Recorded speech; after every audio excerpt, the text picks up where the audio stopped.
Welcome back, you guys. From the start, I do want to say that I am not going to be monetizing this video. Instead, I'd like to use this video as an opportunity for me to explain myself, as an opportunity for me to hold my hands up and take the L's and criticism that I have been receiving. It has been constructive.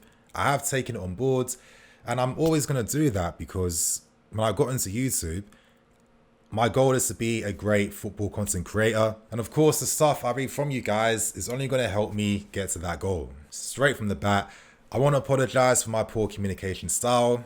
You know, at times I feel like, yes, I do waffle. I've been looking back at videos and streams I've been on, and I can see exactly what you guys are talking about. The last thing you guys want to do when you've got your own lives, when you have the decency and the niceness to even click on the video in the first place, is to have to waste your time deciphering point after point after point when everyone has their own life, has their own stresses. I mean, COVID is affecting all of us, and you know, when it comes to your content, you want to escape a little bit. And the best way to escape is by watching content from the club you love. Now, I'm not going to address every Lampard mistake and criticism in this video, but this will be something I will get down to because for me, I just want to have a balanced channel with balanced takes. And I think the one biggest criticism is Lampard's youthful inexperience. And, you know, this makes a lot of sense. He's only been a manager for 2.5 years. And I think the one thing that I've noticed, which is like the repeated pattern behind, you know, some of the defeats and, you know, some of the mistakes, is that I feel that Lampard can be overzealous. There were 3 games in particular that screamed this to me more than any others. Those 3 games were that 4-0 defeat to Manchester United at the start of his reign, the defeat to Sheffield United in the second part of last season, and our recent defeat against Man City. With Manchester United, it was quite obvious that the tactics weren't strong enough because the players' understanding wasn't there. It was why we were rightfully picked off on the counter-attack against Manchester United, and for me, if the manager felt like the team wasn't ready just yet, he had to adapt because, of course, there is a priority to always do your best to get the 3 points for the fans. Moving on to the Sheffield United game now, it was kind of like the same thing. I felt like Lampard literally got the entire tactics wrong, which is like one of the first times I've really seen that. And again, we were rightfully beaten by Sheffield United, who just destroyed us in the flanks. And for the third and recent game against Man City, for me, it's the previous signs that I've been talking about already. This was not the game to use Pulisic, Werner and Ziyech up front, especially when, if you're trying to coach this certain style of football that does need time, you got to pick and choose your battles. A few months back, we saw Christian Pulisic absolutely destroy Man City, winning the game for us. We played with lesser players on the same level as the players we signed this summer.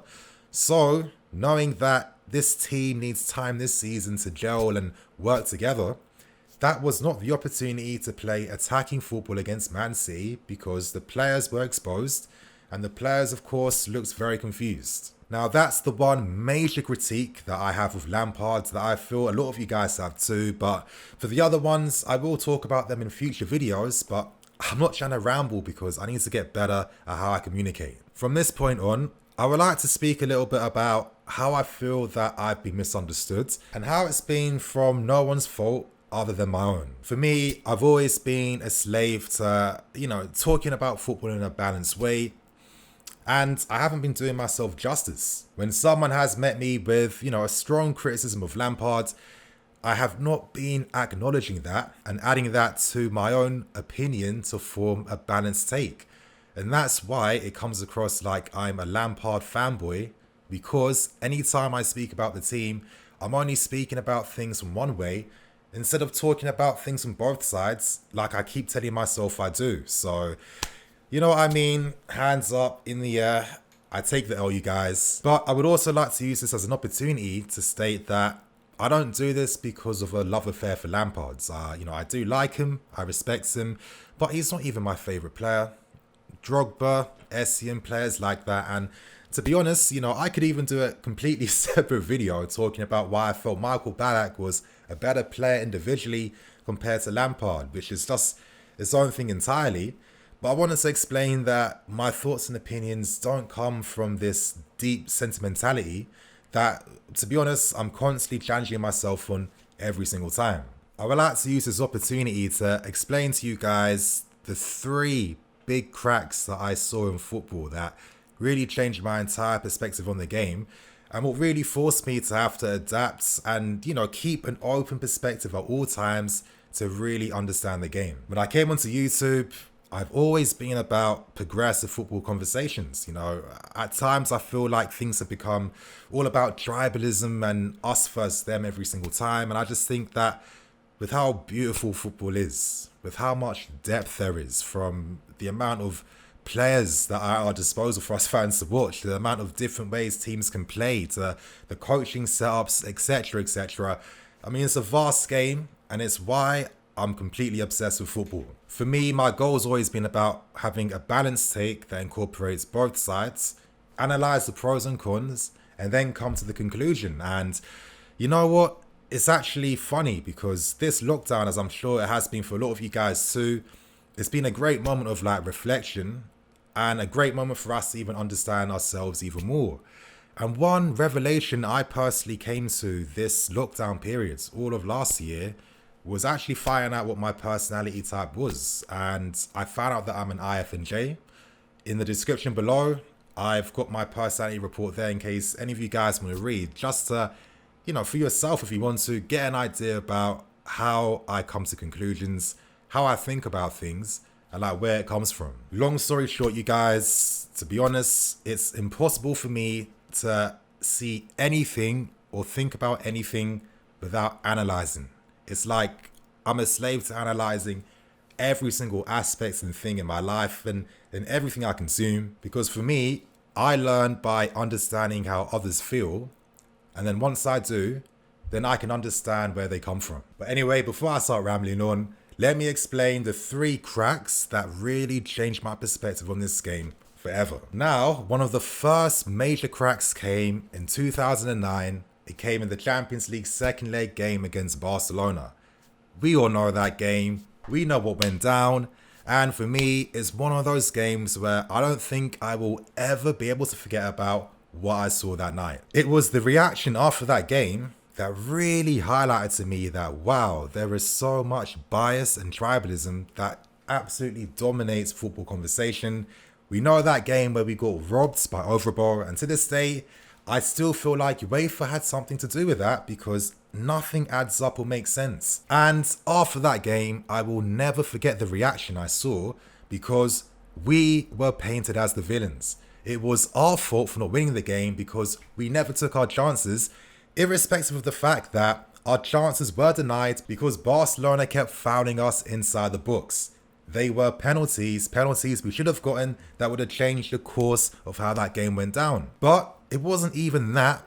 What really made me angry was the media reaction. And you guys, this happened 12 years ago. I'm still annoyed just even speaking about things. And I was seeing how nasty the English media was in depicting that game. I remember Sky Sports. We all remember Drogba saying after that game, it's a fucking disgrace. But what Sky Sports did at the time was they showed that live, an ad break came, and right after the ad break, they played that same clip again of Drogba swearing. Now, no one can tell me that was done by accident. They very well knew what they're doing because we can never forget at the end of the day with a lot of these media companies and sports writers that it comes from a place of making profit and profiting off reaction.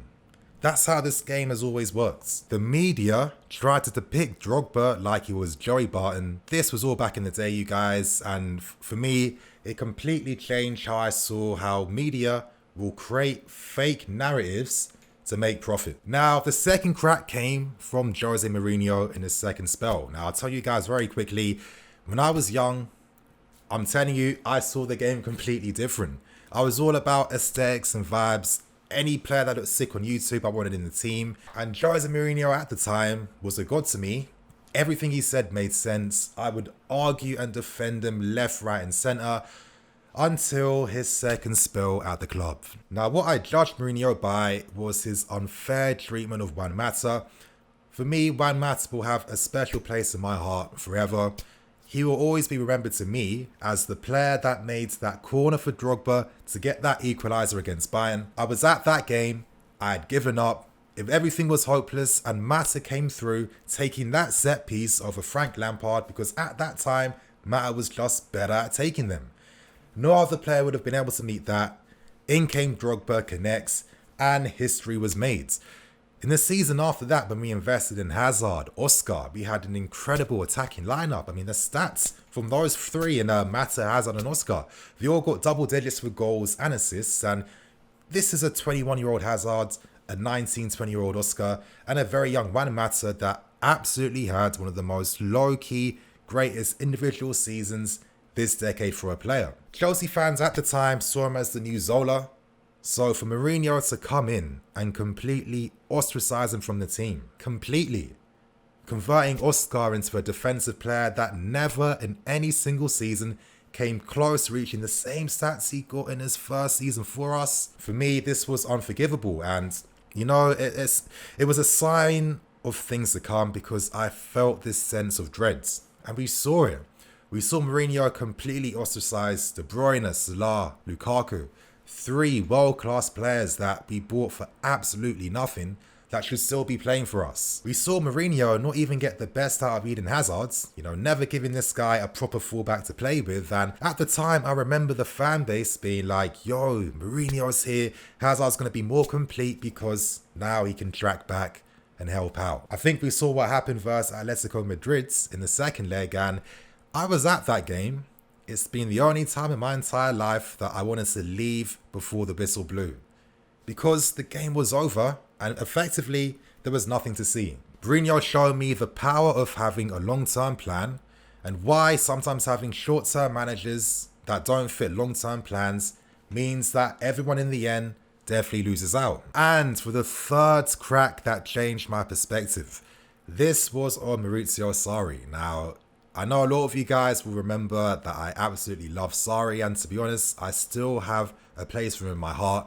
I mean, seeing this guy's story, how can he not be inspired?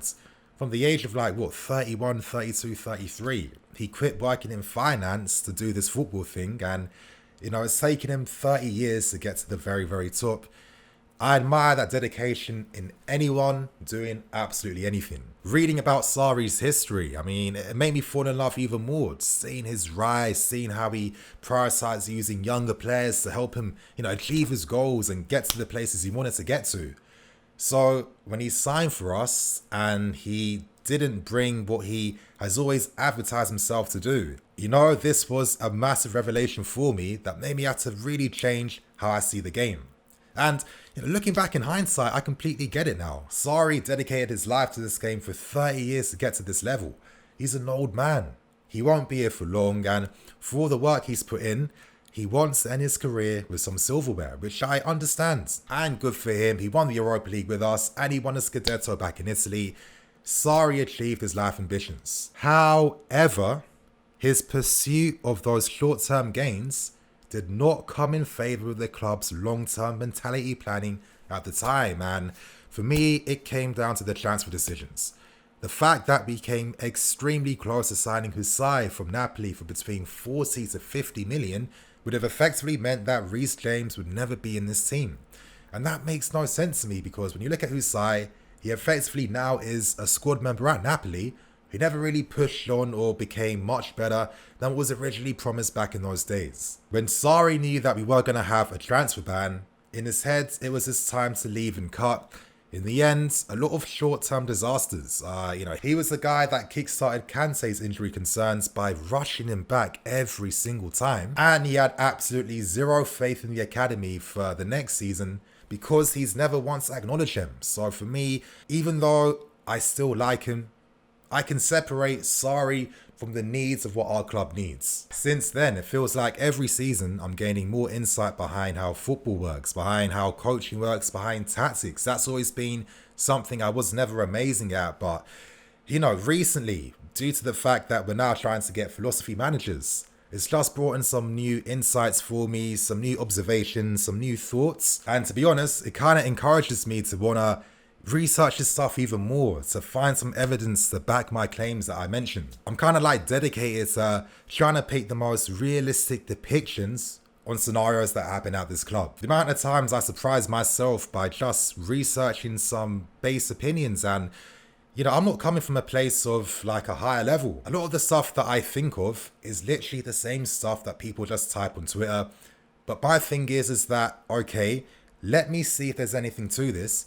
Let me put some research into it. Since then, seeing Sarri struggle, seeing Lampard, I feel like I'm understanding the difficulties behind why a long-term approach is so hard. And now I understand why the club for so many years just did not care about that, because there was no time to wait. It really feels like the only reason now why the club is doing a completely different approach from the short-term approach that brought us so much success is because right now we've got FFP. Those seasons when we weren't winning things with our short-term mentality cost the club a lot of money. Money on poor transfers, money on extremely high wages, money on sacking coaches, money on agents. And these were the reasons why when Mourinho and Conte won things, there was no money the following season to invest when you had to take their ideas to the next level. Drastic change was needed, and the only man to put his hand up to take this role was Frank Lampard. But for me, at this point in time, no one can say that Lampard is destined to be a guaranteed top success. At the same time, no one can also say that Lampard is destined to be a huge flop. And I think that's where my headspace is currently at. What does the future hold? What information can I find? What type of evidence can I find from my history that can paint a picture of what the future can bring? How can I build this picture with my knowledge on how coaching is, on how tactics work, and how development is? I'm not saying I'm perfect, but every season, my goal is to improve my understanding so I can make the best content for you guys. And that's something that I haven't been doing at this point in time. And that's something I'm fixing in 2021. Right now, I've got a new computer coming on the way. I've been struggling behind the scenes, you guys. My computer is old. It means that when I edit, my editing software crashes non-stop. Yesterday, making the thumbnail for that news video took me 1.5 hours to make. Not because I had to, think of how to construct it, but because using Photoshop was just so slow that literally it's me force myself every time to get something out, and it takes a toll after a while. So I feel like things will get back to course soon. I feel like the future of this channel is only going to improve. I feel like things are going to get better for this club as well. And you guys, this was just me speaking on the real to you guys, because end of the day, you've been with me for a few years now. You've seen me, my ups, my downs, and I feel like as a YouTuber, the difference between us and traditional media is that we can speak to our audience in a way that media will never ever do, because at the end of the day, they're solely in it to make money. And I guess all I can say to end this is let's hope that as YouTubers, because we're fans, we know the club, let's hope we don't fall into those same traps that the media have always done to us. So you guys, on that note, thank you for watching. There's going to be some more videos coming out today. I'm the FC. This is Blue Lines TV. I'll catch you guys later with some more videos.